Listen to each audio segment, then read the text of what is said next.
안녕하세요. 사연에 빠지다의 DJ 민영입니다. 오늘 사연자는 복수만을 꿈꾸며 살고 있다는데요. 과연 어떤 사연인지 들어보시겠습니다. 오늘도 두 가지 사연 준비되어 있는데요. 끝까지 들어주실 거죠? 그럼 오늘의 사연 바로 시작할게요. 안녕하세요. 저는 30대 여자입니다. 사실 저는 몇 년 전까지만 해도 세상 물정이라고는 모르는 평범한 사회 초년생이었어요. 저는 원래 지방에서 할머니와 단 둘이서만 살았습니다. 부모님이 두 분 다 안 계셨거든요. 할머니에게 듣기로는 제가 아주 어릴 때 부모님이 이혼을 하셨대요. 그런데 하필이면 이혼하고 얼마 뒤 아버지께서 교통사고로 돌아가셨답니다. 그 이후로는 줄곧 할머니와 둘이 살았어요. 저는 세상에서 저희 할머니를 가장 사랑했습니다. 저에게는 유일한 보호자이자 친구였으니까요. 제가 대학을 졸업할 무렵 결혼하고 중국에서 살던 고모가 갑자기 할머니 댁에 나타났어요. 중국에서 남편과 이혼하고 어린 아들을 데리고 한국에 들어왔다고 하더라고요. 굴러온 덜이 박힌 돌 뺀다고 하잖아요. 딱 그 꼴이었습니다. 갑자기 나타난 고모는 저를 눈엣 가시처럼 여겼어요. 학교가 끝나고 아르바이트를 하느라 늦게 들어온 저를 위해 할머니가 밥상을 차려주시러 주방에 가시면 고모는 저를 데리고 방에 들어가 소리를 지르고 짜증을 냈어요. 너 지금 시간이 몇 시니? 학교 끝났으면 빨리빨리 들어와서 할머니 밥이라도 차려줘야지. 어이가 없었습니다. 할머니 딸인 본인도 있는데 왜 나한테 밥을 해라 마라인지 이해할 수 없었죠. 저 지금 아르바이트하고 오는 거예요. 밥 시간 됐으면 고모가 차려 먹으면 되지. 왜 저더러 그러세요? 어머어머, 얘 말하는 것 좀 봐.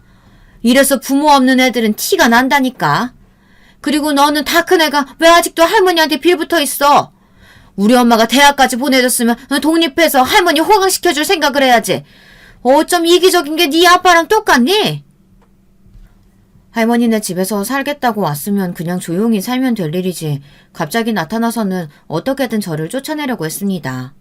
자꾸 저더러 대학 졸업하면 취직해서 나가라는 소리를 했어요.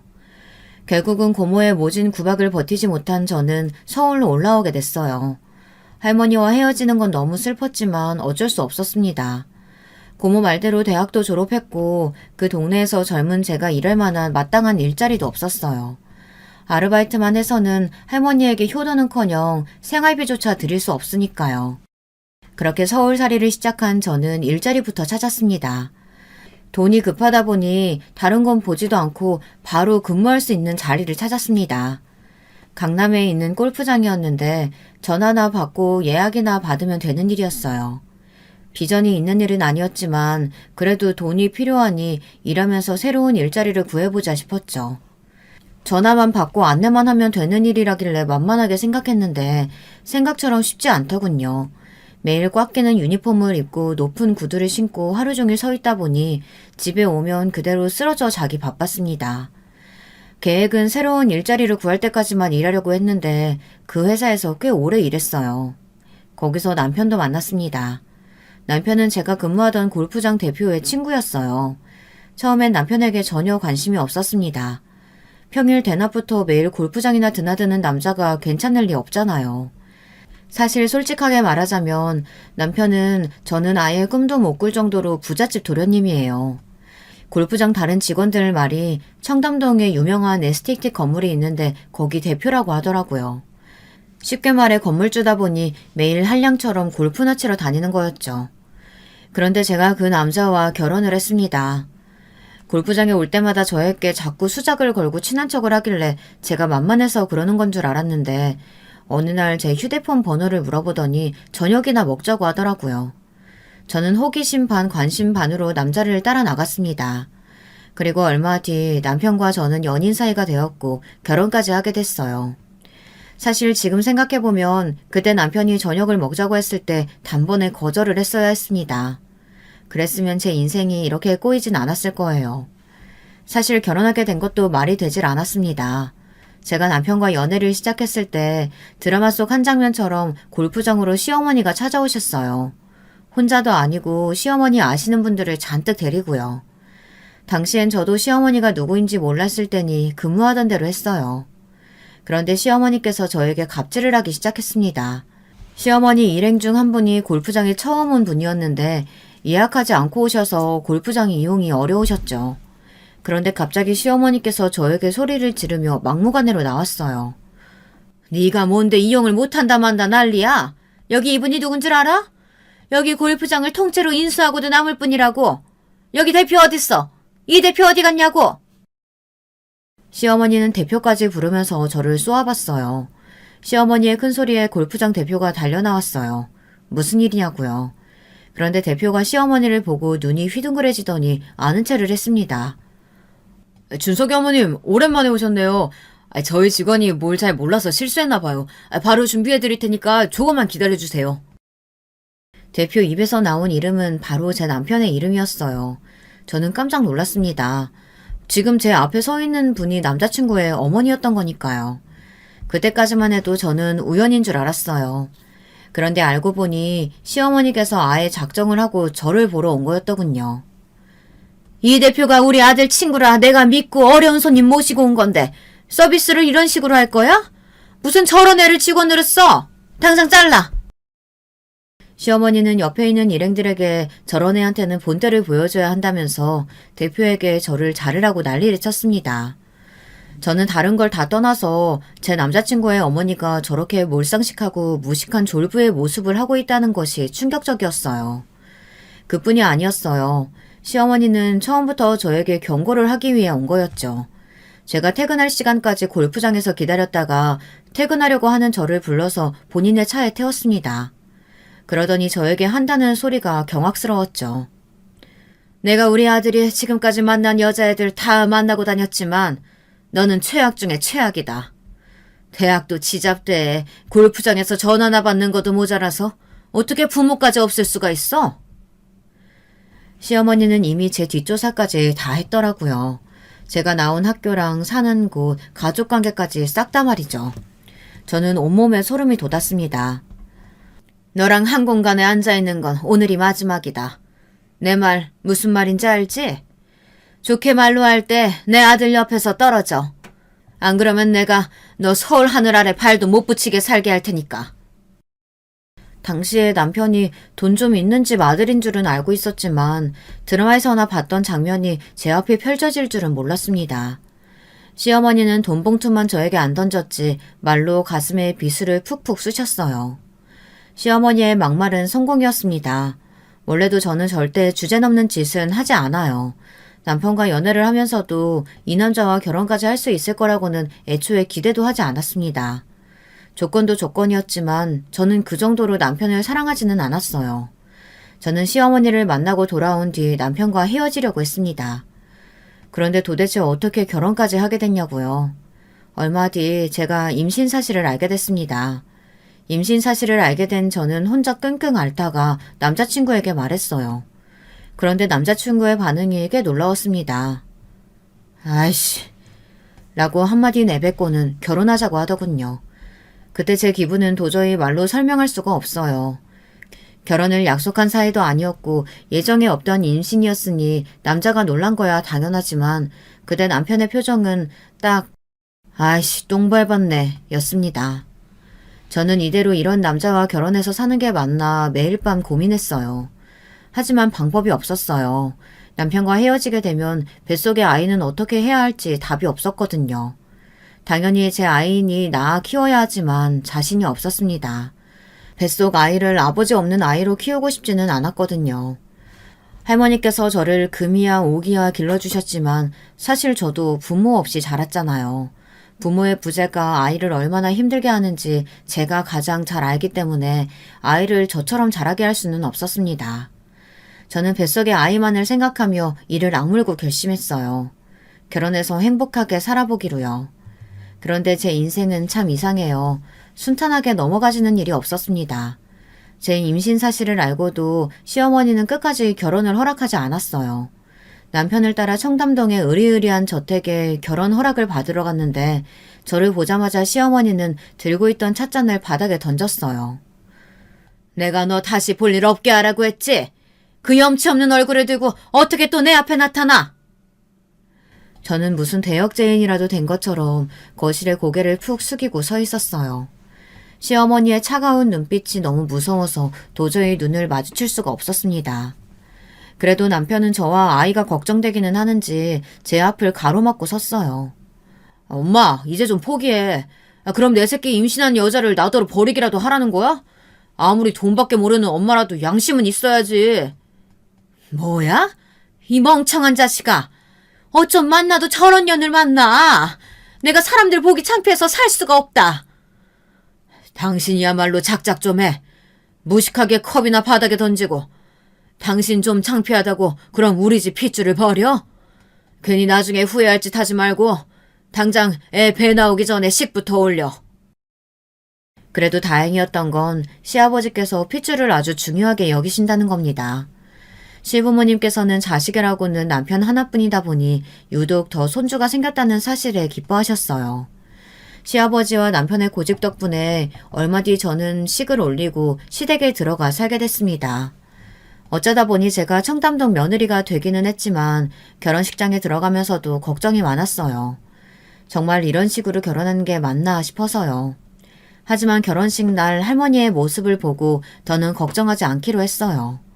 제 결혼식의 속사정을 모르시는 할머니께서는 제가 부잣집에 시집간다고 마냥 좋아하셨거든요. 다 커서도 할머니에게 효도 한번 못한 게 마음에 걸렸었는데 그래도 시집이라도 가는 모습을 보여드려서 다행이었습니다. 더군다나 항상 제게 못되게 굴었던 고모가 샘내며 배 아파하는 모습도 볼만했죠. 곰인 줄 알았더니만 어떻게 저런 대어를 나갔대. 이게 다 내 덕인 줄 알아.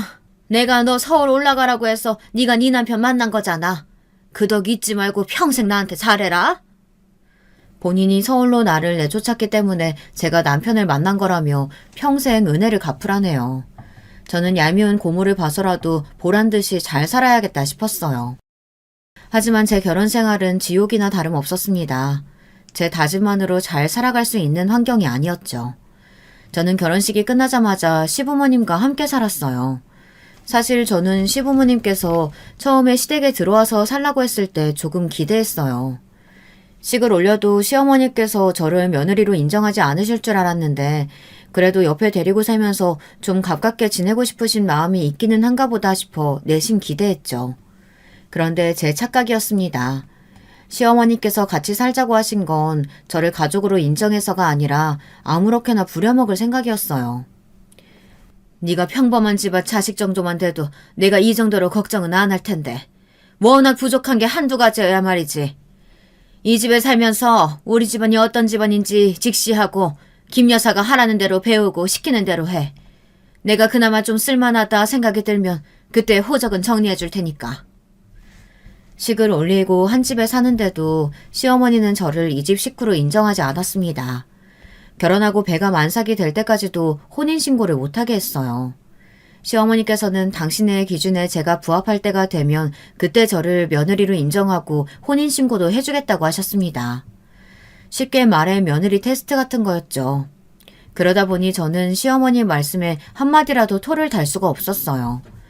제가 알아서 미움받을까봐 무섭기도 했지만 제가 제 생각을 조금이라도 시어머니 앞에서 말하려고 하면 시어머니는 난리를 쳤습니다.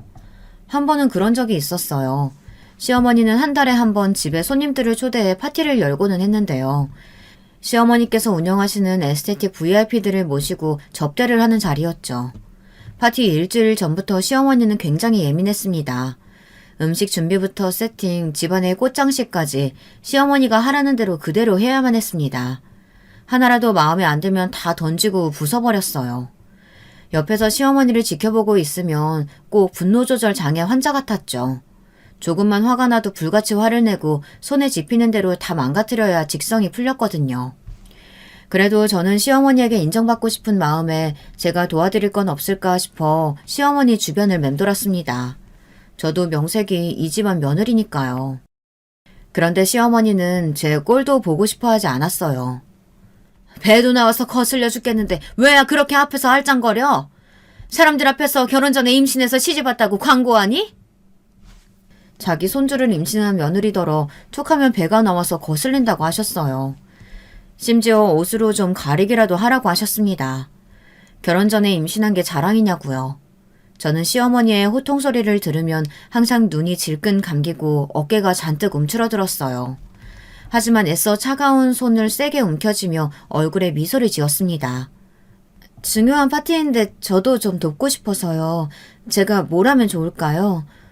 넌 아직 우리 집안 사람도 아닌데 네가 할 일이 뭐가 있니? 정 돕고 싶으면 김 여사 따라 들어가서 주방 일이나 좀 돕던지. 제가 망설이고 망설이다 한마디라도 건네면 시어머니는 무서운 눈으로 저를 쏘아보며 화를 내셨습니다. 더군다나 혼인신고를 할 때까지는 저는 이 집안 사람도 아니었습니다. 그렇다고 이 집에 고용된 직원도 아닌데 저는 항상 집안 행사가 있을 때마다 집안일을 도와주시는 분들과 함께 지내며 행사 준비를 해야 했어요. 거기다가 행사가 시작되면 저는 더 자취를 감춰야 했습니다. 제가 괜히 사람들 눈에 띄어서 좋을 게 없다고요. 자랑할 만한 게 하나라도 있어야 사람들 앞에 내세우지. 거기다가 너 골프장에서 일했던 거 알아보기라도 하는 사람 있으면 어떡하니?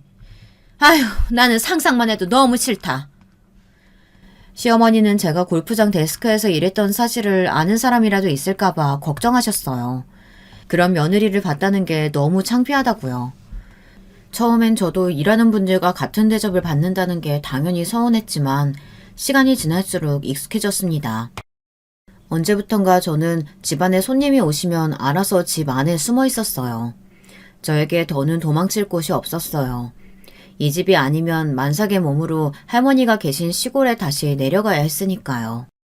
그 이후에도 저는 시어머니께 인정받기 위해 부단히도 노력했어요. 하지만 제가 아무리 노력한다고 해서 저를 예뻐할 시어머니가 아니었죠. 거기다가 시어머니에게 매일 구박받고 혼나는 것도 힘들었지만 더 힘들었던 건 바로 남편이에요. 저와 결혼하겠다고 자기 어머니한테 처음으로 반항도 했던 사람이 막상 식을 올리고 한 집에 살기 시작하니 저는 없는 사람 취급했습니다. 매일 뭘 하고 다니는지 집에 잘 들어오지도 않고 연락도 없었어요. 심지어 뱃속의 아이에게도 별 관심이 없었습니다. 점점 배가 불러오르면서 한 주에 한 번씩 산부인과에 가는데도 한 번을 함께 가주지 않았습니다. 지금 생각해보니 임신하고 딱 한 번 병원에 같이 가준 적이 있었네요. 바로 아이 성별이 나오는 날이었어요. 그런데 의사 선생님 입에서 딸이라는 말이 나온 순간 남편은 병원 문을 박차고 나가버렸어요. 저는 그날에서야 남편이 저와 결혼한 이유를 알게 됐습니다. 아이씨, 점쟁이 말이 무조건 아들이라고 했는데 그래서 내가 쪽팔리게 시까지 올린 건데 이 망할 놈의 점쟁이. 당장 가서 복비 내놓으라고 해야지. 남편의 말을 듣는 순간 저는 눈이 휘둥그레졌습니다.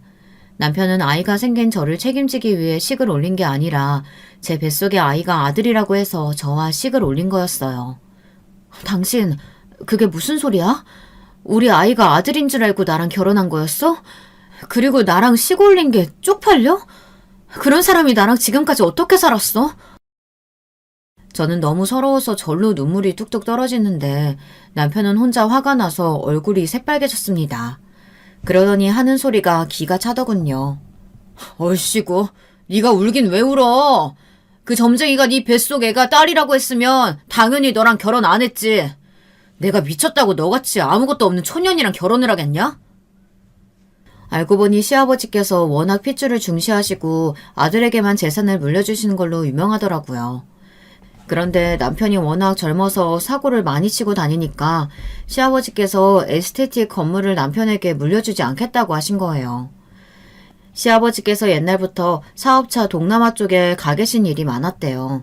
한국을 비우는 일이 많다 보니 남편이 정신 차리고 참한 여자 만나 손주 하나만 순풍 낳아주면 강남에 에스테틱 건물을 바로 중개해 주신다고 하셨답니다.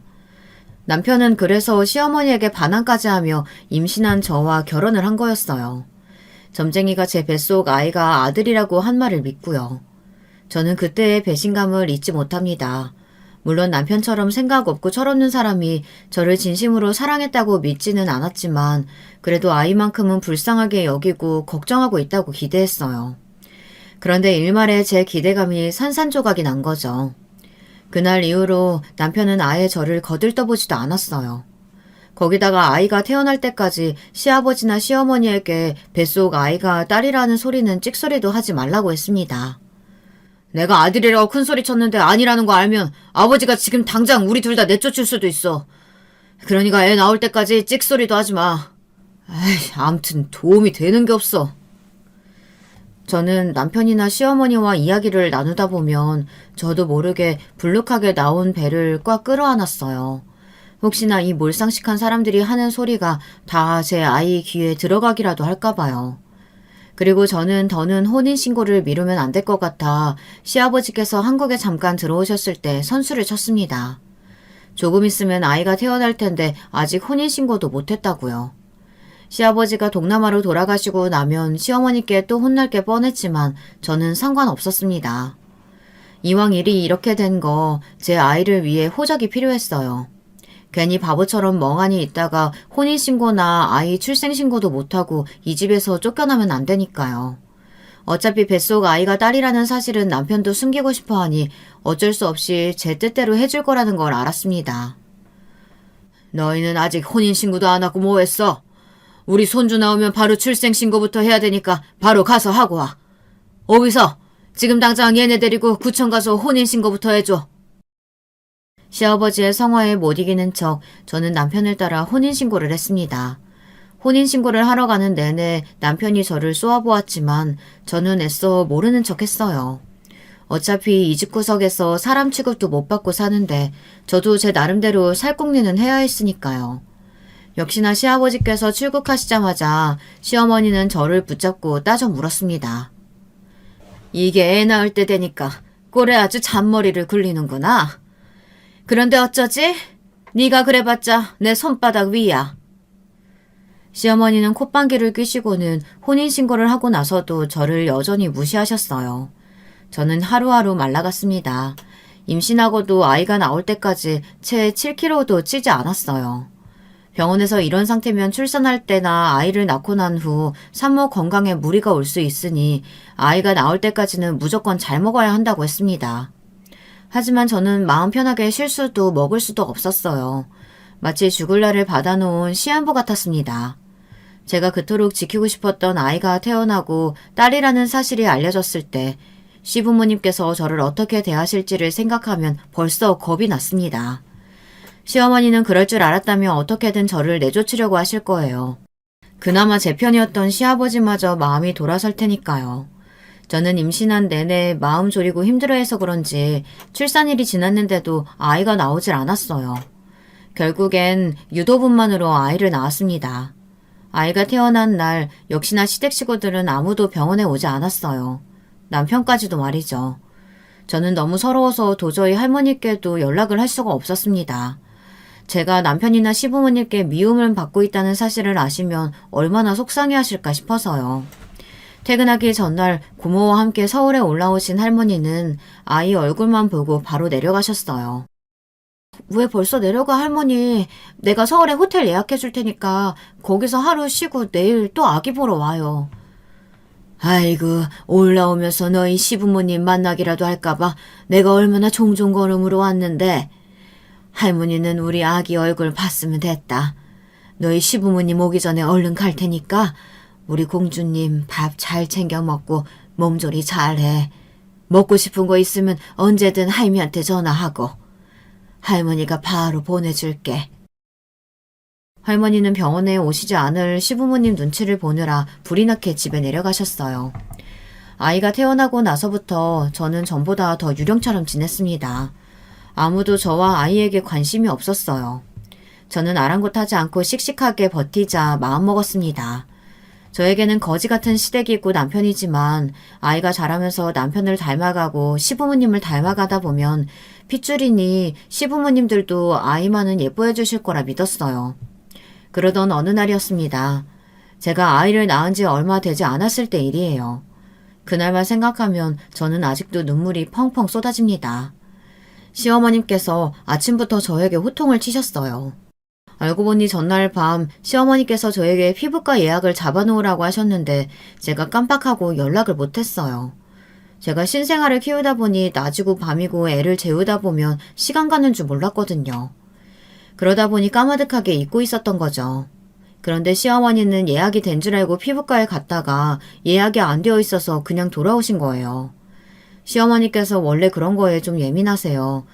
특권의식이 있다 보니 본인이 가고 싶은 곳이면 어디든 다 프리패스로 들어가야 하는데 못하게 하면 굉장히 예민하게 굴었죠. 그날도 피부과에 갔다가 사람들이 다 있는 데서 예약이 안 됐다고 자기만 못 들어가게 한 거에 대해 자존심이 굉장히 상하신 거예요. 시어머니는 집에 돌아오자마자 저를 불러 고래고래 소리를 질렀습니다. 너는 도대체 집에서 아무것도 안 하고 팔자 좋게 노는 애가 그거 전화 한 통 하는 게 뭐가 어렵다고 못하니? 너 원래 하던 일이 전화 받고 예약하는 거였잖아. 이제 이 집에 좀 산다고 네 주제가 달라진 것 같아? 그래서 이제 예약하는 일도 못하는 거냐? 어머니 죄송합니다. 제가 요즘에 잠을 통 못 잤더니 정신이 나갔었나 봐요. 금방 다시 예약할게요. 이게 사람을 놀리나? 내일부터 김원장 휴가라고 내가 오늘 꼭 예약하라고 했잖아. 너 설마 이거 일부러 그런 건 아니니? 나 약 먹이려고? 너 안 되겠다. 너처럼 정신 못 차리는 애는 한번 제대로 혼나봐야 돼. 너 핸드폰 내놔. 당분간 너 외출도 하지 말고 집에만 있어. 이게 다 나 엿먹인 벌이야. 어머니 말도 안 돼요. 핸드폰 주세요. 저는 시어머니에게 잘못했다고 사정사정을 했지만 씨알도 먹히지 않았습니다. 시어머니는 제 핸드폰을 가지고 가 일주일 동안 주지 않았어요. 거기다가 일주일 동안 외출까지 못하게 했습니다. 저는 일주일 내내 집안에서 아이와 둘이서만 지냈어요. 시어머니의 행동이 과하다 싶어 남편에게 계속 이야기했는데 남편은 전혀 제 말을 들어주지 않았어요. 오히려 그런 저를 귀찮아했습니다. 우리 엄마 한번 열받으면 말 안 통하는 거 몰라? 안 그래도 요즘 경기가 안 좋아서 얼굴에 주름만 잔뜩 생긴다고 스트레스 받아 하는데 그런 실수를 하면 어떡해? 남편은 전혀 제 뜻을 이해하지 못했습니다. 어쩌면 애초에 저를 신경 쓰지 않은 건지도 모르겠어요. 제가 시어머니에게 어떤 대접을 받든 어떤 취급을 받든 전혀 관심이 없었죠. 그런데 하필이면 그 사이에 생각지도 못한 일이 벌어졌어요. 할머니께서 갑자기 쓰러지셔서 응급실에 가게 됐던 거죠. 그리고 그날 새벽 응급실에서 할머니는 돌아가셨습니다. 놀란 고모가 새벽부터 저에게 계속 연락을 했는데 전화기가 꺼져 있자 연락이 되지 않은 거예요. 고모는 남편에게도 전화했는데 남편도 전화를 받지 않았답니다. 그러다가 장례식장에 도착해서야 남편과 통화가 된 거죠. 남편도 계속 핸드폰을 받지 않아 고모가 남편 사무실 번호를 알아내 전화를 했답니다. 만약 고모가 남편 회사까지 전화하지 않았다면 저는 할머니의 장례식장에도 못 갈 뻔했어요. 그때를 생각하면 아직도 가슴이 미어질 것 같아요. 이게 다 시어머니 때문입니다. 사람이 실수 한 번 했다고 어떻게 그런 짓을 할 수 있는지 모르겠어요. 시댁 식구들은 비서만 달랑 보내고 아무도 장례식장에 오지 않았습니다. 저는 장례식장이 끝나고도 집에 가고 싶지 않았어요. 집에 일하는 분에게 맡기고 온 딸아이도 마음에 걸렸지만 도저히 가고 싶지 않았어요. 저는 그대로 아무 가게나 들어가 혼자 술을 진탕 먹었어요. 너무 속상해서요. 새벽이 돼서 술에 취한 채 시댁에 들어간 저는 문을 벌컥 열고 들어가 시어머니에게 처음으로 쏘아붙였습니다. 이게 다 어머님 때문이에요. 어머님이 하신 말도 안 되는 행동 때문에 제가 할머니 임종도 못 지켰다고요. 저한테 할머니가 어떤 의미인지 아세요? 저게 정신이 나갔네. 네가 지금 여기가 어디라고 이 새벽에 들어와서 추태야. 내가 네 할머니가 어떤 의미인지까지 알아야 하니? 야, 너 지금 뭐 하는 거야? 너 술 먹었어?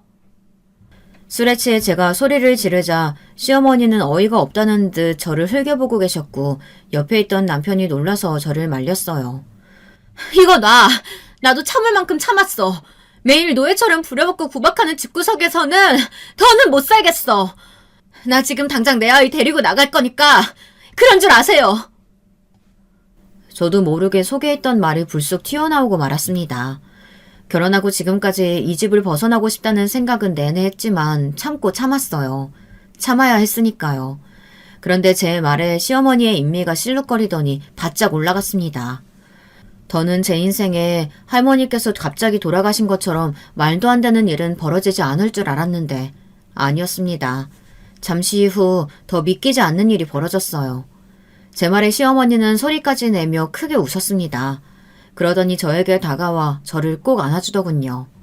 생각지도 못한 시어머니의 행동에 저는 순간 놀라서 어깨가 절로 움츠러들었어요.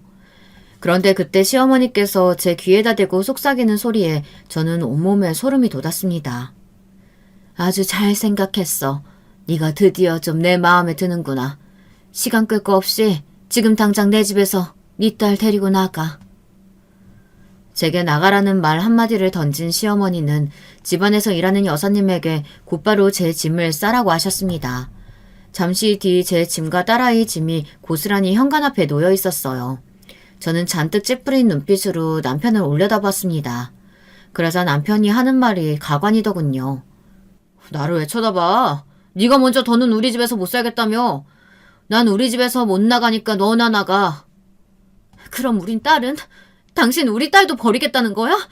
당신이 책임지겠다고 나랑 결혼했으면 책임져야지.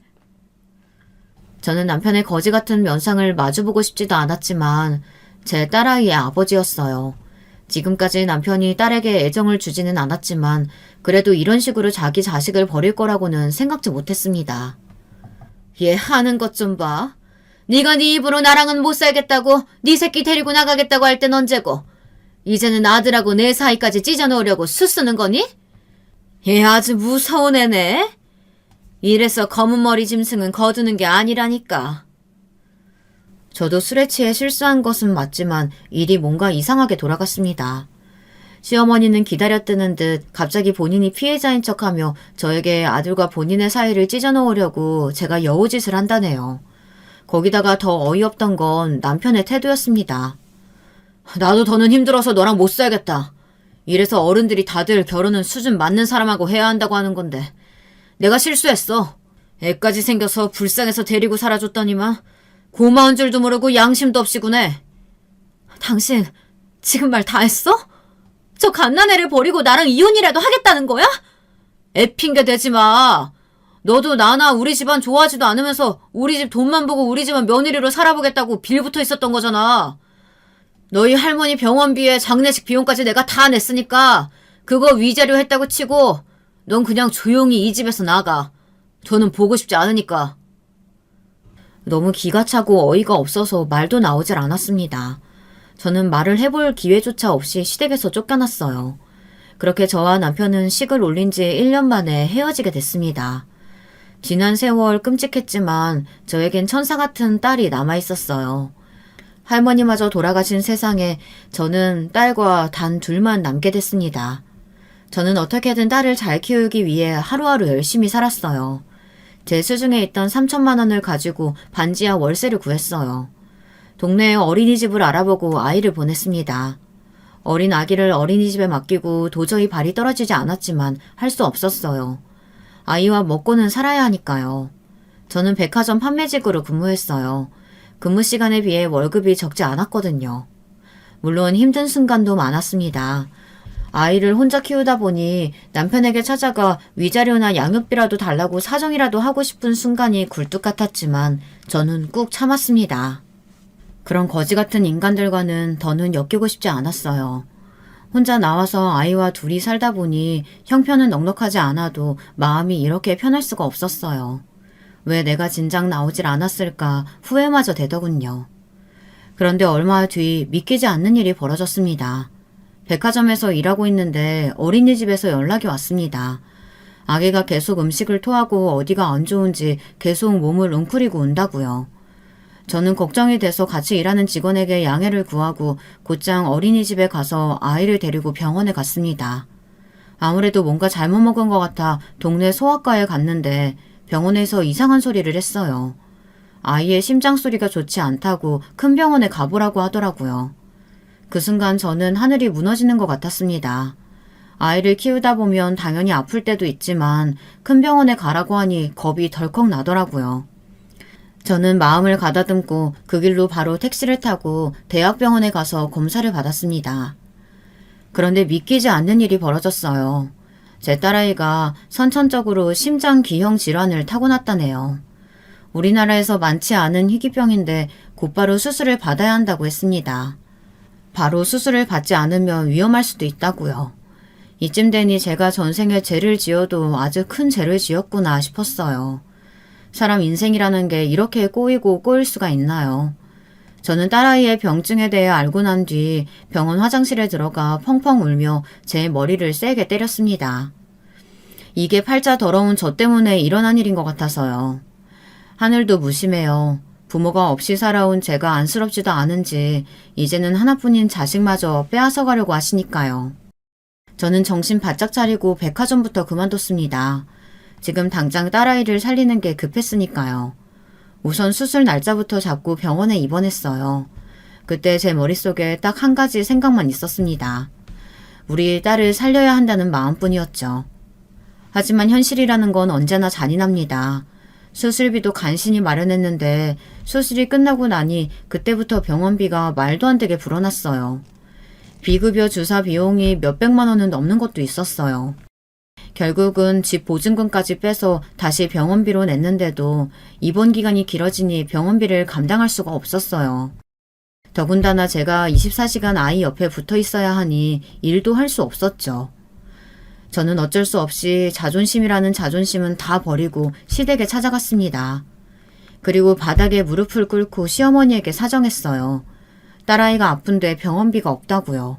제발 좀 도와달라고 머리 숙여 빌었습니다. 어머님, 지금까지 제가 다 잘못했어요. 제발 병원비 좀 보태주세요. 어머니 하나뿐인 소녀잖아요. 지금 수술하고 주사로만 간신히 연명하고 있어요.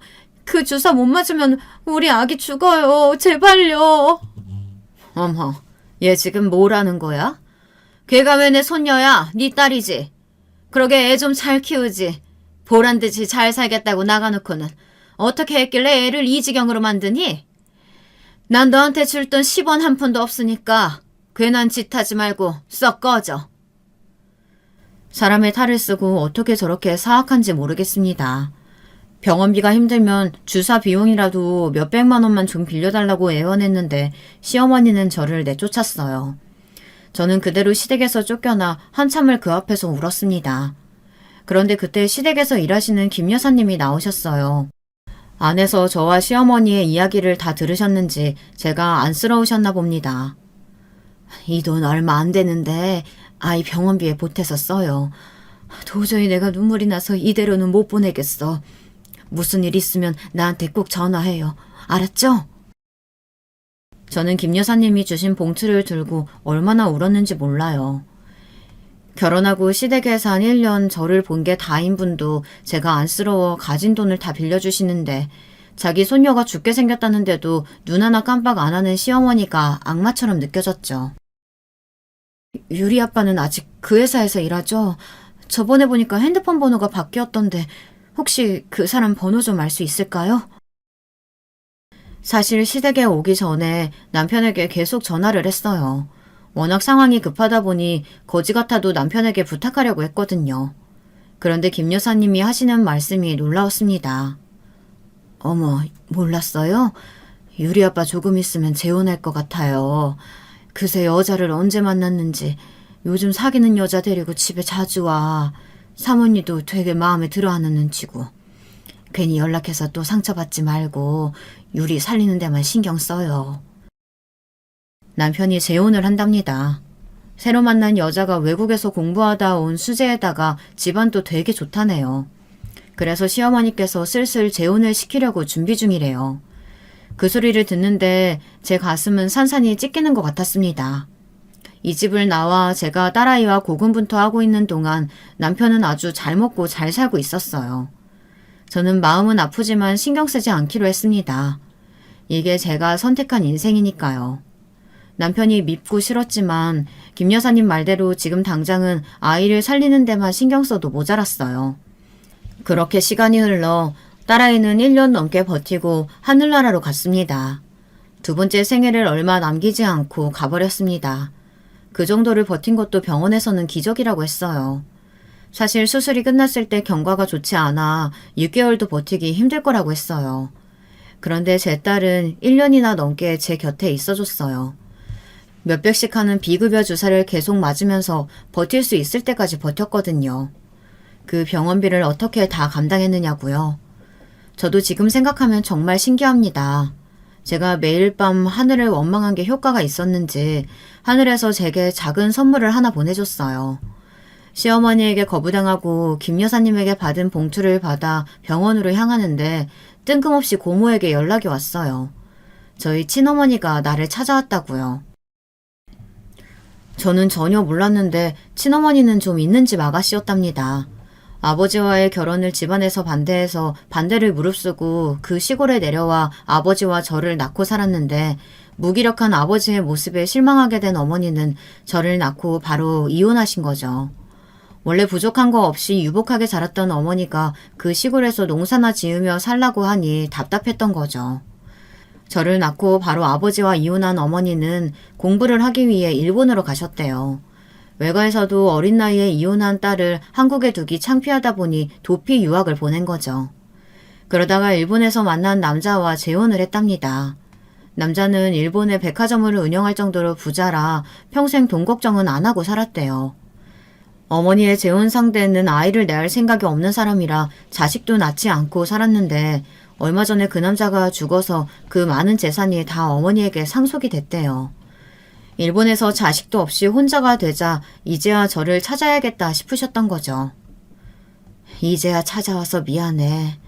난 너희 아빠가 죽은 줄도 모르고 당연히 재혼해서 너랑 잘 살고 있을 줄 알았어.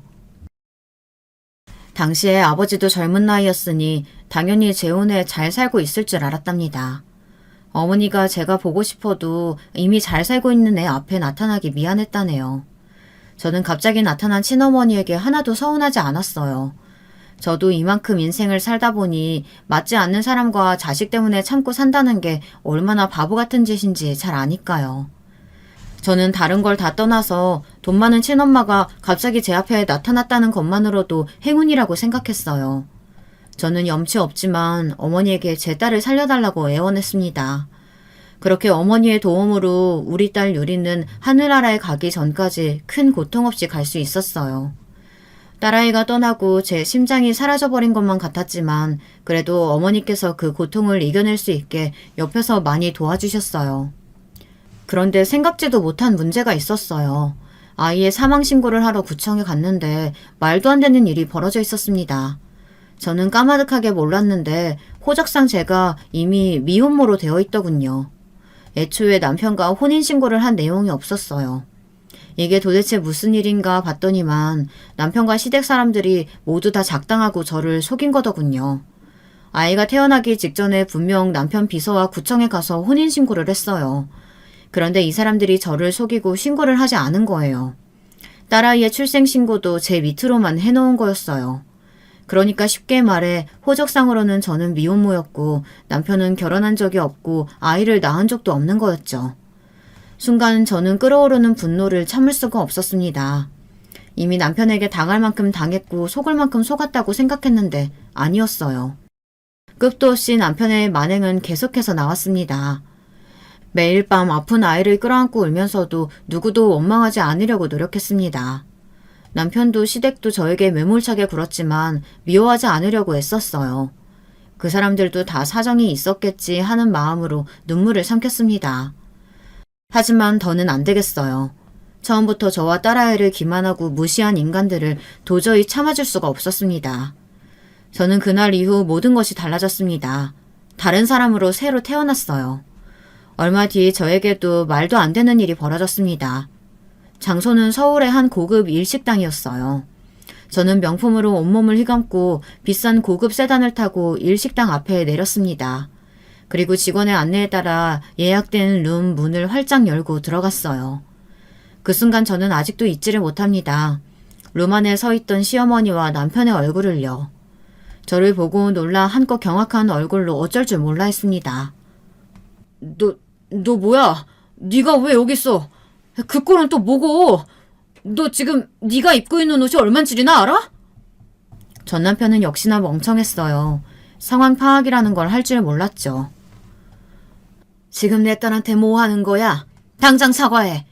얘는 앞으로 내 뒤를 이어 우리 백화점을 이끌어이라고. 뭐라고요? 얘는 분명 부모 없이 할머니 손에서 컸는데? 시어머니의 눈동자는 세차게 흔들렸습니다. 정말 무례하네요. 아무래도 이번 계약은 없던 걸로 해야겠어요. 아닙니다. 저희가 실언을 했네요. 죄송합니다. 세상에 이런 인연이 다 있네요. 저와 이 사람은 한때 부부였던 사이예요. 장모님, 처음 인사드리겠습니다. 연신 눈치를 살피던 전 남편은 에라 모르겠다 싶었는지 허리를 숙이고 90도로 어머니께 인사를 드렸어요. 뭐? 장모님? 내가 윈이 장모야.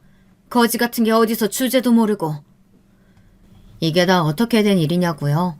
어머니가 아니었다면 저는 복수를 해낼 수 없었을 거예요. 딸 유리의 사망 신고를 하면서 알게 된 사실에 분노한 저를 보고 어머니께서 도와줬어요. 먼저 시어머니가 운영하는 에스테틱에 어머니 백화점 직원이 슬쩍 연락을 넣었습니다. 일본에서 제품이 좋다는 소문을 들었다고 백화점에 입점시키고 싶다는 정보를 슬쩍 흘렸죠. 요즘 에스테틱 상황이 좋지 않다는 걸 저는 잘 알고 있었기 때문에 시어머니가 바로 덥석 물 줄 알았어요. 난 제품도 중요하지만 함께 일하는 사람도 중요하다고 생각해요. 안 그래도 딸하고 서울에 들어왔으니 한번 만나서 일 얘기를 하죠. 그래서 남편과 시어머니가 먼저 일식당에 와 있었던 거예요. 저와 어머니를 보자마자 시어머니와 남편은 어쩔 줄을 몰라하며 눈동자를 굴렸지만 그러기엔 이미 늦었습니다.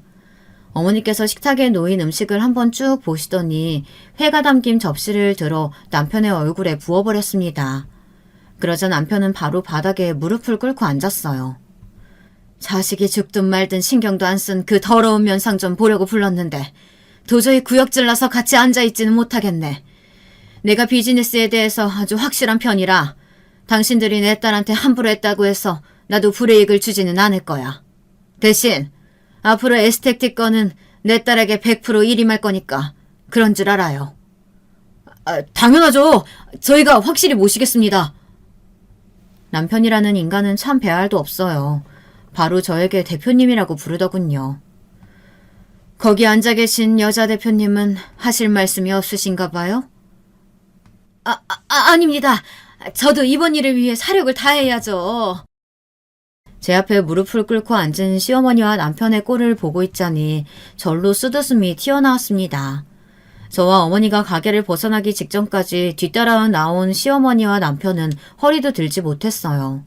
그 모습을 보는데 저도 모르게 배알이 꼬이더군요. 몇 년 전과 저는 하나도 변한 게 없는데 어떻게 저렇게 뻔뻔하게 굴 수 있는 건지 구역질이 났습니다. 그래서 마지막 복수를 갈겨줬어요. 아참, 지금쯤 김 여사님이 당신 약혼자한테 우리 추억이 담긴 사진이랑 영상 보냈을 거야. 그게 무슨 소리야? 아이고 답답하기는. 당신이 나랑 살면서도 딴 여자 만나고 다닌 거 내가 모를 줄 알았어? 지금 그 여자랑 결혼까지 하려는 거잖아. 근데 그 여자는 당신 나랑 산 것도 모르고 유리가 있었던 것도 모르더라. 그래서 내가 싹 다 정리해서 그 여자한테 보냈어. 저는 그대로 손을 한번 흔들어주고 어머니와 차에 올라탔습니다. 남편은 그대로 바닥에 주저앉아 멍하니 있었고 시어머니는 그런 남편의 등을 때리고 있었어요. 그랬어요. 남편 새끼가 제가 버젓이 그 지옥 같은 집에 살 때부터 딴 여자를 만나고 있었더라고요. 그 여자가 조건도 좋고 집안도 좋으니 시어머니와 작당하고 저를 내보내고 그 여자와 결혼하려고 한 거예요. 거기다가 혹시나 아이가 있다는 사실이 밝혀지면 안 되니 시어머니는 일부러 병원비도 도와주지 않은 거죠. 오히려 우리 유리가 죽어주면 좋은 일이니까요. 정말 입에도 담고 싶지 않은 인간들입니다. 생각 같아서는 다신 보고 싶지 않아요. 남편은 결국 그 여자에게 뻥 차였어요. 그런데도 멍청한 남편과 시어머니는 정말 제가 어머니 백화점에 자기들 에스테틱 제품을 입점시켜줄 줄 알고 사력을 다하고 있습니다. 저는 그런 남편과 시어머니를 매일 이용하고 골려주고 있어요. 백화점에 입점시켜 줄 것처럼 가지고 놀고 있습니다.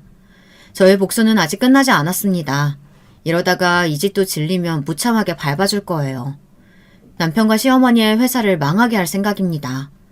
저는 매일 남편 얼굴에 소리를 지르고 괴롭히면서도 분이 풀리지 않아요. 이렇게 한다고 해서 제 사랑스러운 유리가 돌아오지 않으니까요. 여러분께서 저의 처절하고도 잔인한 복수를 좀 응원해주세요. 잘하고 있다고 이 복수가 다 끝나면 행복해질 거라고요. 저는 남편과 시어머니가 망하는 날 일본으로 어머니를 따라갈 거예요. 그때까지 제가 잘 버틸 수 있게 댓글로 위로해주세요. 저의 이야기 끝까지 들어주셔서 감사합니다. 여러분께서는 항상 행복하고 건강하시길 바랄게요. 여러분, 두 번째 사연 시작하기 전에 좋아요, 구독 꼭 눌러주실 거죠? 그럼 두 번째 사연 바로 시작합니다. 여러분, 겉모습이나 외적인 조건만 보고 사람을 판단하는 건 어쩌면 인간의 본능일까요? 우리 사회가 겉모습보다 그 사람 내면의 본 모습을 더 중시한다면 이 세상은 적어도 지금보다는 훨씬 더 살기 좋은 세상이 될 텐데 말이죠. 갑자기 뜬금없이 무슨 얘기냐고요? 지금부터 누가 봐도 겉보기에 초라하고 볼품없는 상황에 처했던 저희 친정아버지 얘기를 하려고 합니다. 그리고 그런 초라한 아버지가 구원해준 저의 결혼 생활 얘기까지도요. 아직까지는 무슨 얘기인지 감이 잘 안 오시죠? 뒤로 갈수록 어마무시한 이야기들이 펼쳐질 테니 한번 들어보세요. 그 이야기는 다음과 같습니다. 아버지는 세계 제2차 대전이 한창이던 1941년 태어나셨어요. 아버지는 훗날 돌이켜 말씀하시길 힘센 나라들에게 주권을 빼앗기고 급기야는 강대국들에 떠밀려 전쟁에까지 휘말린 우리 조국의 현실이 어릴 적 힘이 없고 나약했던 자신의 모습과 많이 닮은 것 같다고 슬퍼하셨어요. 어쩜 그렇게 절묘하게 우리나라가 힘이 없던 시절에 그것을 똑 닮은 나 같은 사람이 태어났냐면서요. 아버지의 출생 연도에서 짐작하셨겠지만 아버지는 일제강점기로부터의 해방과 6.25 전쟁, 그리고 군사정변과 월남전 참전, 그리고 IMF 등등 한국 근현대사의 굵직한 사건들을 모두 겪고 자라셨어요. 이런 대혼돈의 시대에서 살아남은 자신이 지금 생각해보면 강자인 것 같지만 아버지의 어린 시절은 강함과는 많이 달랐대요. 아버지는 어릴 적부터 덩치가 작고 힘이 약해서 힘센 친구들에게 괴롭힘을 많이 당하고 자라셨어요. 그리고 못생겼다고 놀림도 많이 받았대요. 못생기고 덩치 작고 힘이 약한 아버지를 힘센 애들이 가만둘 리 없었죠. 한국전쟁이 끝난 후 혼란스러운 국내 정세가 계속되고 모두가 먹고 살기 어렵던 그 시절, 중학생이었던 아버지의 일상은 하루하루가 괴롭힘의 연속이었대요. 덩치가 작다고 맞고 못생겼다고 놀림당하고 힘이 약하다고 돈을 뺏기고 한 번은 맞기만 하는 게 너무 서러워서 때리는 놈한테 마구잡이로 달려들었는데 그 자식이 날린 주먹 한 방에 나가 떨어지고 그대로 코뼈가 부러졌대요. 아직도 아빠의 코는 그때의 일로 한쪽으로 휘어 있어요. 아빠는 그날 병원에 실려가면서 생각했대요. 아, 내가 가진 힘으로는 힘센 사람을 도저히 이길 수 없구나. 나같이 작고 약한 사람은 평생을 당하고만 살아야 하는구나. 그때가 중학교 2, 3학년 즈음이었다고 하는데 이제 막 사춘기가 된 아이가 깨달은 세상치고는 너무 참혹하지 않나요? 작고 연약하고 볼품없는 외모를 지닌 아버지가 세상을 살아가기엔 너무도 힘겨웠대요. 그래서 아버지는 그때부터 열심히 공부만 하셨어요. 힘이 약한 자기가 이 세상에서 살아남는 방법은 열심히 공부해서 성공하는 방법밖에 없다고 생각하셨대요. 그렇게 아버지는 이름만 대면 누구나 알만한 명문대학에 입학을 하셨고 그날로 온 집안은 잔치가 났지요. 신기하게도 좋은 대학에 들어가고 나니까 처음 통성명할 때만 해도 아빠의 볼품없는 외모에 약간 무시하는 듯한 태도를 보이던 사람들이 아버지가 나온 대학을 얘기하면 태도가 바로 달라지더래요. 그래서 지금 돌이켜보면 철이 없지만 아버지도 그때는 어렸으니까 은근슬쩍 학벌을 자랑하기도 했다고 해요. 아버지의 그런 조건을 보고 다가오는 여학생들과 데이트도 해보고요. 그러다가 어느 순간 회의감이 들었대요. 나를 어릴 적 괴롭히던 애들이 가진 것도 힘이었다면 내가 가진 이 학벌이라는 것도 일종의 힘이다. 내가 이것을 과시하고 산다면 나를 괴롭히던 그 못된 놈들이랑 다른 게 무엇일까 하는 생각이 들면서 이제 허세는 그만 부리고 열심히 공부해서 쌓아온 이 지식으로 좀 더 의미 있는 사회적 성공을 이루고 싶다고 생각하셨대요. 그렇게 아버지는 다시 시작하는 마음으로 군대에 입대하셨어요. 얼른 군복무를 마치고 졸업을 해서 자기 사업을 하시겠다면서요.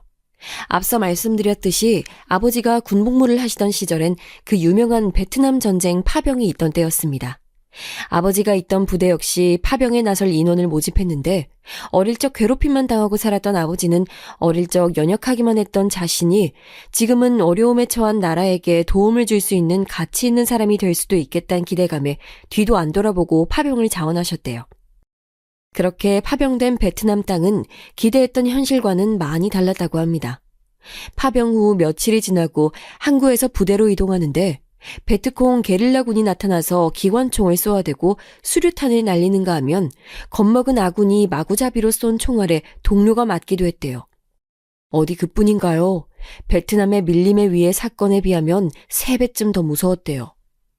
특히나 야간에 밀림을 행군할 때는 어디서 나타날지 모르는 게릴라군의 습격에 대비하며 40kg이 넘는 군장을 메고 후레쉬도 켜지 못하고 축축한 밀림을 지나와야 했던 적도 있고, 그러다 보면 커다란 뱀도 한 번씩 마주치는데 전우들 사이에선 야, 넌 뱀이 무섭냐 베트콩 놈들이 무섭냐 하는 말이 늘 오갔다고 해요.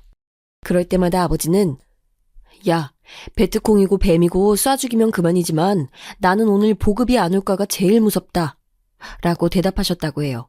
실제로 보급로가 공격을 받아 3일이 넘게 보급을 받지 못해 다 같이 굶은 적이 있는데 이미 한국전쟁의 참삭을 겪어보신 아버지는 그 3일만 생각하면 아직도 몸살이 난다고 하셨어요. 그렇게 힘들었던 베트남 파병 생활을 다행히 아무런 부상 없이 마치고 귀국해서 무사히 전역을 하신 아버지는 잠시 쉴 틈도 없이 대학의 남은 학기를 마치고 군생활 동안 모아놓은 돈과 동네에서 장사를 하셨던 할아버지 할머니에게 약간의 도움을 받아 자신만의 사업체를 차리셨습니다. 아버지가 하셨던 사업은 섬유 수출 사업이었어요.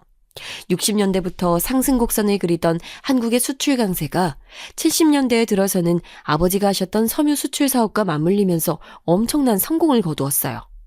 어떤 해에는 그렇게 수출 확대의 공로를 인정받아 대통령 표창을 받기도 하셨어요. 어릴 적 힘센 친구들에게 맞고만 다니던 볼품없던 아이가 이제는 대한민국의 당당한 수출 여군으로 발돋움한 것이죠. 아버지와 엄마는 아버지의 사업이 막 상승가도를 탈 무렵 주변 어른들이 제안한 맞선을 통해 만나셨어요. 외할아버지, 외할머니 댁에서는 아버지를 아주 마음에 들어 하셨고 엄마도 아빠가 겉보기와 다르게 내실이 깊은 사람 같다며 금세 마음을 열었고 머지않아 두 분은 결혼을 하게 됐죠. 그렇게 태어난 외동딸이 바로 접니다. 성공한 사업가인 아버지 밑에서 자란 저는 아무런 부족함 없이 누리고 싶은 것은 다 누리고 자랐습니다. 제가 태어나 자라던 학창시절만 해도 사실 대한민국이 지금처럼 잘 살진 않았고 여러모로 경제적으로 어려운 환경이 많았던 것도 사실인데 다행히도 저는 그런 것들을 전혀 느끼지 못하고 자랐어요. 그 점은 정말 축복이라고 생각합니다. 그렇게 무난하게 대학까지 입학을 해서 어느새 졸업을 할 때가 됐고 그때 즈음에 혼사 자리가 들어왔어요. 상대 집안은 시아버지 되실 분이 전도 유망한 재선 의원이시라고 했어요. 업계에서 입지가 탄탄했던 아버지와 저희 집안을 계속해서 눈여겨보고 있다가 혼기가 찬 자신의 아들과 사돈을 맺자고 제안해 온 것이지요. 아버지는 그 시절 흔하게 행해지던 정경유착의 한 형태로 보고 처음에는 혼사 자리를 거절하셨는데 계속된 상대 집안의 요청에 아버지는 저의 의사를 물어오셨어요. 세상 물정 아무것도 몰랐던 저는 그저 결혼을 한다는 것이 신기하기도 하고 계속해서 제안을 해오는 것은 그만큼 우리 집안의 위치가 사회적으로 인정을 받았다는 생각도 들어서 일단 남편 될 사람은 한번 만나는 보겠다고 했습니다.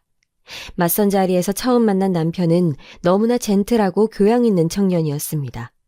어렸을 적부터 아버지로부터 가정교육을 엄격하게 받고 자라 항상 사람을 대할 때 조심스럽다고 했어요. 그 시절 흔치 않았던 해외 유학파에 국내 굴지의 대기업에서 차근차근 입지를 쌓아가던 인재였어요. 머지않아 회사를 나와 자기 회사를 차릴 거라고도 했어요. 저는 그때까지 남자는 사귀어 본 적도 없었는데 결혼을 하자고 다가오는 이렇게 괜찮은 남자가 눈앞에 있으니 그날로 집에 돌아가 아버지한테 결혼을 하겠다고 했어요. 아버지는 무언가 망설이시는 듯 했지만 그래도 제가 결혼을 하겠다고 하니 수락을 하셨어요. 그렇게 올린 결혼식은 정말 화려했습니다. 정재계에서 꽤나 이름 있는 양가의 손님들이 많이 오셔서 큰 축복 속에 결혼을 올렸거든요. 제 인생을 이제껏 어려움 없이 무난하게 잘 살아왔던 것처럼 앞으로의 인생도 그렇게 흘러갈 것만 같았습니다. 하지만 그런 저의 기대는 결혼한 지 몇 년이 지나지 않아 산산이 무너지고 말았습니다. 사실 신혼 때와 결혼 초기의 남편은 크게 문제없는 사람이었습니다. 준비하던 회사에 법인을 설립해 성실하게 운영을 해나갔고 야근과 회식이 잦긴 했지만 남편감으로서의 큰 문제를 일으켰던 적은 없었어요. 다만 한 가지 꺼림칙했던 것은 계속해서 아버지 사업에 관심을 보였고 점점 구체적으로 아버지의 재산에 관해 묻기 시작했습니다. 그러다가 점점 본색을 드러내기 시작했는데 그것은 다음과 같습니다. 처음엔 은근슬쩍 시아버지 정치활동에 자금이 필요하다는 얘기를 슬며시 꺼내곤 했었는데 나중엔 그것을 점점 노골적으로 표현을 하더니 나중에는 대놓고 장인어른께 아버지 정치 후원의 명목으로 도와달라고 요청을 하더군요. 저는 이 사람이 이러려고 나랑 결혼을 한 걸까 하는 불쾌한 생각이 들었지만 그래도 남편인데 그 정도 도움 요청은 아버지에게 해볼 수 있을 것 같아서 아버지께 사실 그대로를 전달했습니다. 그러나 아버지는 이제야 올 것이 온 것 같다며 긴 탄식을 내뱉었습니다. 사실 시아버지는 남편을 통해서가 아니고서도 이래저래 은근슬쩍 아버지에게 그런 요청을 저모르게 해오셨었나 봐요. 아버지는 그런 요구들을 잘 돌려 거절을 하다가 이제는 딸인 저를 통해서까지 전달을 받게 되니 이제야 올 것이 왔다고 말씀을 하신 거예요. 아버지는 제게 연신 미안하단 말씀만 하시면서 방법을 찾아보겠다고 했어요. 미안하다, 내 딸. 아빠가 미안해.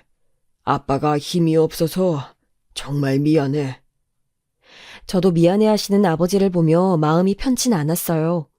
아버지는 이때가 유난히 힘들었던 건 돈을 마련하고 전달을 하는 일보다 어릴 적 힘센 친구들에게 괴롭힘을 당하던 트라우마가 떠올라서였다고 했어요. 어린 시절 내내 작고 약하다는 이유로 괴롭힘만 당하다가 이제는 당신도 사회에서 자리를 잡을 만큼 성공해서 남부럽지 않게 살고 있고 귀하게 키운 딸 자식도 시집 보내놨으니 인생의 숙제는 다 이룬 것 같다고 여기셨었대요. 더 이상 힘이 없고 초라하다고 하여 괴롭힘을 당하는 삶을 살지 않아도 될 것이라고 생각했다면서요. 그런데 다시 한번 힘이 있는 사람의 강압적인 요구에 굴복해야 하는 순간이 다가왔으니 아버지가 어린 시절을 상기하며 얼마나 괴로워하셨을지 상상이 가시나요? 그것도 다른 먼 관계의 사람도 아닌 사돈댁으로부터요. 저는 계속해서 미안하다는 말만 반복하시는 아버지에게 되려 제가 죄송해서 더 이상 아무 말도 할 수 없었어요. 시댁의 요구를 저의 입장을 통해 전달을 하면서 결국엔 제가 아버지의 어린 시절 상처를 상기시킨 것 같아서요. 그래서 그날 이후로는 아버지께 이 일이 어떻게 되어가는지 일절 묻지 않았고 남편에게도 내용 전달했으니 더 이상 이 얘기는 안 꺼냈으면 좋겠다고 얘기했어요. 신기하게도 그 이후로 시아버지의 당내 입지는 계속해서 커져갔고 대중적 지지도는 날로 올라갔어요. 분명히 아버지의 도움이 컸을 거라고 생각되지만 아버지가 그것들을 합법적인 테두리 안에서 지원하기 위해 얼마나 골머리를 앓았을지 생각하면 지금도 가슴이 아프네요. 아닌 게 아니라 기업가 정치인 사돈관계의 정경유착은 큰 사회적 문제를 야기할 수 있었기 때문이었죠. 당시 사회와 언론의 분위기가 그런 것들을 크게 질타하는 분위기였던 것도 한몫을 했고요. 실제로 2000년대 들어서는 이런 사돈관계의 정경유착이 물밑으로 많이 숨어들었지만 이때만 해도 대놓고 드러나지만 않았을 뿐 암암리에 만연했던 것이 사실이에요. 아버지는 자칫 이것이 문제가 되어 평생을 일궈놓은 자신의 사업터전을 한 번에 잃지 않기 위해 정말 여러모로 대책을 모색하셨죠. 게다가 이런 요구가 한 번으로 끝나지 않을 것 같아서 아버지의 고민이 얼마나 컸을지 짐작도 할 수 없습니다. 그렇게 저는 점점 이 결혼에 대해 회의감이 들고 있었습니다. 그도 그럴 것이 사돈어른의 이 노골적인 돈 요구가 받아들여지기가 무섭게 저에 대한 남편의 태도는 무섭게 돌변했습니다. 야근과 회식은 그 빈도와 시간이 도를 넘어서서 아예 안 들어오는 날도 많았고 누군가와 자주 몰래 통화를 하는 것 같은데 제가 이상한 사람이 되는 것 같아서 누군지 물어보지도 못했습니다. 사실 그런 남편을 더욱더 그냥 내버려둘 수밖에 없는 저만의 자격지심이 하나 있었습니다. 저희 부부는 결혼한 지 몇 년이 됐지만 아기가 들어서지 않은 상태였어요. 지금이야 불임 부부가 상상 이상으로 많고 아기도 잘 낳지 않는 사회 분위기가 형성되어 있지만 그때까지만 해도 아기를 가질 수 없으면 아내 쪽으로 묘하게 귀책이 기울어지는 분위기가 아직까지 남아 있었습니다. 나에 대한 마음보다 아버지의 재력을 이용하려고 결혼을 계획한 것만 같은 남편과 시아버지에 대한 피해의식과 아이를 가지지 못하는 데서 오는 자격지심 때문에 점점 이 결혼은 잘못되었다고 느끼고 있었습니다. 그 와중에 남편은 계속해서 밖으로 나도니까 저의 삶은 점점 더 바닥을 향해 내려가고 있었습니다. 그러던 중 정말 큰 일이 터지고야 말았습니다. 1997년 어떤 사건이 있었는지 전 국민이 다들 기억하시죠? 네, IMF 외환위기 말입니다. 영원히 탄탄할 것만 같던 아버지의 사업은 수직으로 곤두박질 쳤어요. 급기야는 채무 상환 기간을 맞추지 못해 부도가 났고 그렇게 저희 집안은 몰락의 길을 걷게 됐습니다. 이쯤 되면 남편과 시아버지의 태도가 어땠을지 짐작하시나요? 아버지는 부도 직전 시아버지를 찾아가 혹시라도 사돈께서 도와주실 방법은 없는지 지푸라기라도 잡는 심정으로 도움을 구했다고 합니다. 그때 말씀하신 시아버지의 한마디가 지금까지도 잊혀지지 않으신데요. 김 회장님, 저는 정치인이지 기업가가 아닙니다.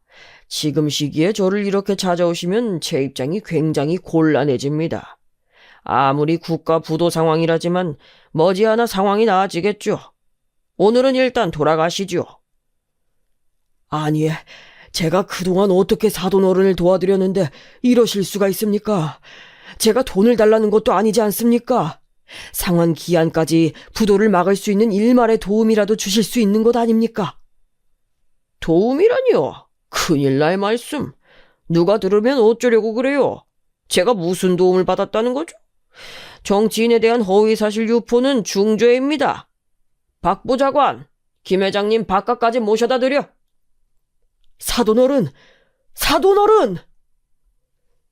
인면수심, 배은망덕, 그 어떠한 나쁜 말들을 다 갖다 붙여도 모자랄 시아버지의 뻔뻔한 태도는 그렇게 아버지 인생에 큰 상처로 남게 됐고 그날 이후로 양가 어른들의 교류는 완전히 끊어졌습니다.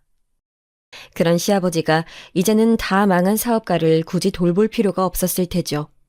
그 사업가가 자신의 사돈이어도 말이죠. 아버지는 서두에 말씀드렸던 이 사회가 보기에 아무런 볼품이 없는 사람으로 전락을 한 거예요. 더 슬펐던 것은 그날 이후로 남편의 횡포는 더더욱 심해졌습니다. 술 먹고 늦게 들어와서는 밥도 안 차려놓았다면서 물건을 집어던지곤 했습니다. 저에게는 애도 못 낳는 주제에 지혜비 망하니까 아무짝에도 쓸모없어진 게! 라며 심하게 모욕적인 욕설을 퍼부었습니다. 야, 내가 너 맛이 없어서 밖에서 다른 언니들이랑 좀 놀다 왔다. 뭐 불만 있냐? 어? 이미 부부관계는 하지 않은 지 오래였고 제가 아기를 가지지 못했기에 남편의 저런 치욕스러운 말에도 묵묵히 참아야만 했습니다. 아버지는 부도가 난 이후 투자자들에게 집단 형사고소를 당해서 끊임없는 검찰 조사와 재판으로 몸과 마음이 많이 쇠약해진 상태였습니다. 급기야는 구치소에서 쓰러지셔서 구속 집행 정지가 되어 잠시 본가에서 요양 중이셨습니다. 인생의 가장 바닥을 쓸고 있던 아버지와 저는 통화만 하면 서로 수화기 너머로 펑펑 울었습니다. 하루는 건강이 염려되어 반찬이랑 음식들 좀 해서 갖다 드릴 겸 통화를 하고 있었는데 남편이 그것을 듣고는 다가와 다짜고짜 전화를 뺐더니 분명히 수화기 너머로 아버지가 듣고 있는 것을 알면서도 야, 너 지금 니네 애비한테 전화하면 우리 아버지 입장 곤란해지는 거 몰라? 어? 아이, 진짜 무식해가지고 하여튼. 이러더니 자기가 수화기를 바꾸고는 아이고, 우리 장인어른 고생이 많으시죠? 죄송하지만 지금 따님이랑 통화는 좀 어렵겠습니다. 몸조리 잘 하시고 부디 재판장에서 저희 아버지 이름은 안 나오게 부탁 좀 드립니다. 그럼 끊습니다. 이러더니 전화를 툭 끊는 것이 아니겠어요? 너 행여라도 장인어른 만나러 갈 생각하지 마. 니네 아버지 지금 형사재판 받는 중인데 우리 아버지 며느리가 만나러 갔네 어쨌네 뉴스에서 말 나오는 순간 넌 내 손에 죽는다. 왜? 억울하냐? 억울해? 지금 이 세상은 말이지 능력이 없으면 개돼지 취급받는 거야. 그런데도 내가 꼬박꼬박 장인어른으로 대답해주는 것도 고맙게 생각해. 알았어? 저는 그대로 홀로 방 안에 들어가 소리 죽여 울었습니다. 아픈 아버지에게 안부 전화 한 통도 할 수 없고 만나러 갈 수도 없는 이 비정상적인 상황이 너무 서러워서요. 우리 아버지 누구에게도 개돼지 취급받을 만큼 함부로 살아온 분 아닌데 저는 그렇게 눈물로 밤을 지새우고 며칠을 식음을 전폐했습니다. 그러다가 다시 살아봐야지 하는 마음으로 몸을 일으켜 끼니를 챙겨 먹었습니다. 남편이 아버지한테 통화도 못하게 하고 만나러 가지도 못하게 하니 대신에 좋은 것 사드시라고 용돈이라도 얼마 송금을 해드려야지 생각이 들어 따로 모아두었던 비상금 뭉치를 들고 은행으로 향했어요. 분명히 이것도 안 좋아할 것 같아서 최대한 남편 눈을 피해서요. 그렇게 현관문을 나서려는 순간 그날따라 하필 집에도 들어오는 둥 마는 둥 하는 남편이 웬일로 현관문을 열고 일찍 들어오는 게 아니겠어요. 뭐야, 너 어디 가냐? 당신 웬일로 이렇게 일찍 와요? 그건 네가 알 바 아니고. 너 이거 뭐야? 제가 들고 있던 현금을 넣어둔 손가방을 보더니 하는 말이었어요. 뭐야, 일이 안 되나? 안 돼요! 안 돼요! 남편이 손가방을 뺏어 들면서 바닥에 떨어지자 모아놓았던 현금 뭉치가 바닥에 쏟아졌습니다. 너 이거 뭐냐? 똑바로 말 안 해? 그냥 아빠 보약이라도 한 첩 지어 드시라고 보내드리려고 한 건데. 내가 이럴 줄 알았어. 내가 오늘 왜 일찍 왔냐고? 오늘 느낌이 아주 쎄하더라. 네가 며칠 조용히 죽어 지내는 거 보니 행여라도 장인어른한테 돈다발이라도 보내는 거 아닌가 해서 와봤더니 내 촉이 딱 맞았네. 너 지금 정신이 있냐? 이 시기에 뭐? 범죄자한테 돈을 보내? 범죄자. 자신의 장인어른한테 범죄자래요. 상상이 가세요. 평생을 정직과 성실로 일궈온 기업이 무너지고 억울하게 재판을 받고 있는 장인어른한테 범죄자라니요. 저는 그동안 꾹꾹 눌러 참아왔던 남편의 무례함을 못 견뎌서 한마디 던졌습니다. 당신, 지금 뭐 하는 거예요? 어떻게 사람의 탈을 쓰고 이럴 수가 있어요? 아무리 그래도 당신 장인어른이잖아요. 심지어 몸도 안 좋아서 쓰러지신 분한테. 뭐요? 범죄자? 당신은 당신이랑 당신 아버지 생각밖에 안 해요? 그러는 당신 아버지는요, 떳떳하게 지금 위치까지 올라갔다고 자신 있게 말할 수 있어요? 제 말이 끝나기가 무섭게 남편의 손이 제 뺨을 내리쳤는데 어찌나 힘이 세던지 저는 그대로 땅바닥에 고꾸라졌습니다. 바닥인지 천장인지 모를 풍경이 눈앞에서 뱅글뱅글 돌고 있는데 멍멍한 귀 속으로 남편의 말이 들려왔습니다. 이런 건방지게 어디 하늘 같은 남편한테 말대꾸야, 어? 다 망한 집안의 거지 같은 게 아내로 달고 사는 것도 고마워해도 모자랄 판에 범죄자 애비랑 통화 좀 못하게 했다고 바락바락 대들어? 어? 그리고 뭐? 어디서 그 천박한 입으로 우리 높으신 아버지를 들먹여? 제가 살면서 저희 부모님한테도 그 누구한테도 맞아본 적이 없는데 다른 사람도 아닌 남편에게 이렇게 맞다니요. 처음 맞아본 뺨은 아프기도 너무 아팠고 무엇보다 너무나 치욕스러웠습니다. 아무런 저항도 할 수 없는 제 자신이 원망스러웠습니다. 너 지금 우리 아버지 중요한 시기라 내가 참는데 그것만 아니었으면 니까짓 거 쥐도새도 모르게 내가 묻어버릴 수도 있어, 알아? 운 좋은 줄 알고 당장 방으로 기어 들어가. 저는 그렇게 홀로 방 안에 틀어박혀 밤을 새서 흐느껴 울었습니다. 남편이란 작자는 그 길로 또 집을 뛰쳐나가 며칠이 돼도 집에 들어오질 않았고 저는 식음을 전폐한 채로 며칠을 누워만 있었습니다. 그렇게 며칠이 지났을 즈음 저는 이런 생각이 들었습니다. 몰락한 집안과 그것을 도울 수 없는 현실, 시댁의 철저하고 처절한 외면, 인간이라고 하기도 아까운 쓰레기 같은 남편. 더는 이 결혼 생활을 하는 것이 의미가 없어 보였습니다. 오히려 지금 이 사람과 이혼을 하고 잘난 시댁과 영원히 이별을 하는 것이 저와 저희 집안에 훨씬 좋아 보였습니다. 어쩌면 시댁에서도 그걸 원했을지도 모르죠. 이제는 망해서 아무런 힘도 재력도 그리고 쓸모도 없는 사돈 집안이 하루가 다르게 입지를 다져가는 유력 정치인에게는 오히려 걸림돌이라고 생각했을 테니까요. 거기다 아이도 없었으니 저는 더 이상 이 집안에 어떠한 책임도 남아있지 않았습니다. 네, 그렇게 저는 이혼을 결심했습니다. 며칠 동안 아무것도 할 수 없었던 몸과 마음의 상처를 뒤로하고 저는 겨우 몸을 일으켜 세웠습니다. 죽지 않을 정도로만 겨우 끼니를 채우고 그 길로 이혼 전문 변호사를 찾아가서 상담을 했습니다. 변호사님도 일방의 귀책이 이렇게 분명할 경우에는 순조롭게 재판이 진행될 수 있을 것이라고 했습니다.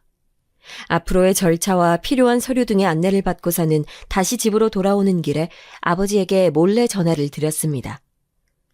아빠, 몸은 좀 어때? 밥은 잘 챙겨 먹어? 아빠는 괜찮아. 아빠는 잘 이겨낼 거야. 아빠는 그저 우리 딸 걱정뿐이다. 그래, 별일 없지? 아빠, 나 이혼하기로 했어. 아빠도 지난번 통화하면서 느꼈겠지만 그 인간의 무례함은 이미 도를 넘어섰고 시댁도 곤경에 처한 우리는 아예 거들떠보지도 않아. 더 이상 이 결혼 이어가는 건 의미가 없어. 아빠 나 이해해 줄 거지?